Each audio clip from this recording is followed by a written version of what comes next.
April 2017 સવારના 4 વાગ્યાનો સમય હતો અને આખી રાત ખૂબ જ વરસાદ પડ્યો હતો.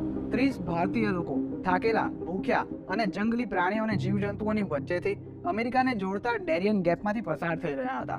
જ્યારે તેઓને તરસ લાગતી ત્યારે તે લોકો પાણી પીવા ઈચ્છતા હતા, પરંતુ નજીકમાં પાણી ન હતું. તેથી તે લોકો આખી રાત જે વરસાદ પડેલું તેનાથી ભીના થયેલા પોતાના કપડાં અને એમાં પરસેવાનું મિશ્રિત એવું જે પાણી એ કપડાં નીચોવીને પીતા હતા અને આશા રાખતા કે પોતાની આસપાસ કોઈ ઝેરી સાપ અથવા તો કોઈ જંગલી જીવજંતુ આવી ના જાય અને પોતે સેફ રહે.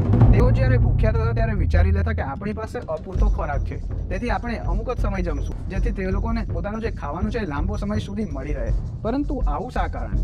શું આ લોકો ઘરથી આટલા બધા દૂર આ પ્રદેશમાં શું કરી રહ્યા હતા? પરંતુ આ હતું અમેરિકા જેવા દેશમાં જઈને કમાવાનું સ્વપ્ન, જીવનને સારું બનાવવાનું સ્વપ્ન અને ભવિષ્ય સારું બનાવવાનું સ્વપ્ન. પરંતુ આ લોકો કયા રસ્તે આવ્યા તો આવી પરિસ્થિતિમાં અટવાઈ ગયા.